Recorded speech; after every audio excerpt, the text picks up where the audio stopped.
Moi, c'est Thomas. J'ai cofondé à Otigny mon épicerie avec Vanessa et on s'appelle Grasshopper. On a voulu lancer ce commerce pour plusieurs raisons. La première, c'est qu'on pratiquait du zéro déchet et qu'on ne trouvait pas d'offre ou trouver dans un seul lieu l'ensemble des produits zéro déchet qu'on cherchait. Et puis évidemment, on a voulu que ce commerce soit aussi de l'alimentation bio pour des questions de biodiversité, etc.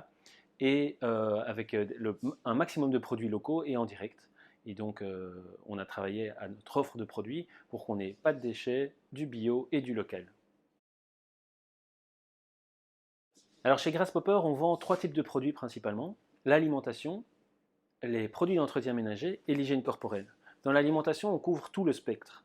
On a les fruits et légumes, on a la charcuterie et le fromage à la découpe, on a les boissons, on a les conserves, on a évidemment tout ce qui est produits secs. On a plus de 200 références en vrac avec des pâtes, du riz, des légumineuses, du café, du thé, des tisanes, des biscuits, des bonbons. On a vraiment toute la gamme. On a adjoint une gamme aussi de produits végés et de produits véganes.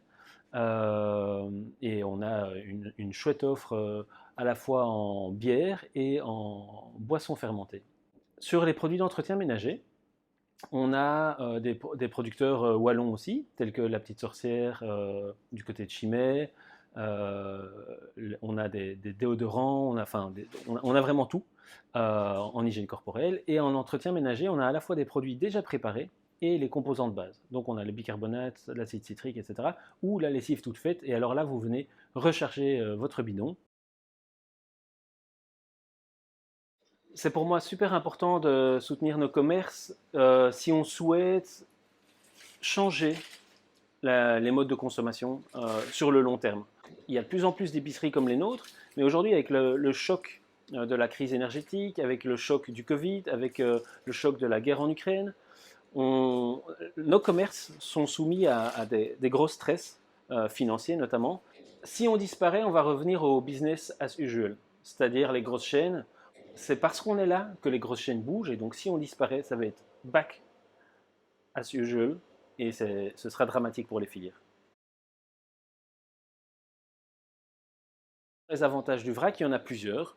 Tout d'abord, le prix il est maîtrisé, puisque ce sont des gros volumes, d'une part, et donc nous achetons à un meilleur prix et on vous répercute ce meilleur prix.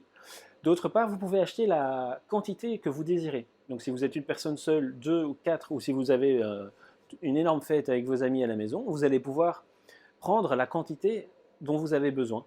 Donc si vous avez besoin de 20 grammes de thé ou de 100 grammes de pâte, vous pouvez prendre et donc adapter votre budget et votre dépense au fur et à mesure. Le vrac, ça permet d'ajuster ces dépenses notamment.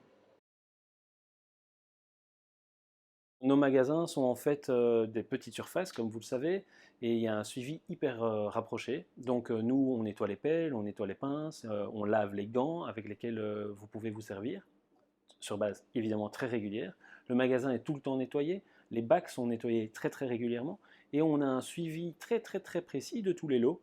Et donc, si jamais un produit devait être rappelé, on sait exactement quel produit était mis dans quel bac, à quel moment, et quand est-ce qu'on a fini de le servir, etc. Et donc, on a vraiment mis en place toute une série de petits gestes quotidiens pour faire en sorte que le vrac soit tout à fait hygiénique. En travaillant de manière locale et en travaillant avec des produits qui sont bons pour la santé, des produits bio, et en travaillant sans emballage, donc des produits en vrac, on évite beaucoup de coûts. On évite le coût de l'emballage, on évite des coûts de transport très très longs, et on évite des coûts de surgélation ou de transformation qui sont aussi très conséquents. Et avec l'inflation des prix énergétiques récemment, on constate quand même que les produits qui sont à la fois locaux, bio et en vrac ont une croissance très limitée du prix. On vend des pommes de terre à 1,35 € le kilo parce qu'elles sont produites ici, avec des filières courtes. C'est vachement accessible. On est moins cher que beaucoup, beaucoup de grandes surfaces, alors qu'on est en bio, en local et en zéro déchet. Et c'est vrai pour énormément de produits. Et donc, voilà, c'est la bonne nouvelle de la crise énergétique, c'est que ça rend beaucoup plus compétitif des produits comme les nôtres. Moi, clairement, mon coup de cœur, c'est les fruits et légumes. Les fruits et légumes qu'on prend maintenant chez Paysans Artisans. Donc, c'est une coopérative namuroise qui regroupe toute une série de producteurs. Et ils font des produits merveilleux, ils respectent les saisons, ils sont en bio. Et donc, ben voilà, nous, c'est clairement c'est le quotidien, mais en qualitatif, accessible et qui fait vivre une super filière. Moi, le truc zéro déchet, les gens qui me connaissent bien savent que j'adore le café. Et ben ici, on peut prendre du café en vrac et le moudre à la mouture dont on a besoin en fonction de la machine qu'on a chez soi. Et donc, on évite tout ce qui est capsules et autres choses dans le genre. On se fait un bon petit café à la cafetière italienne et c'est juste super bon.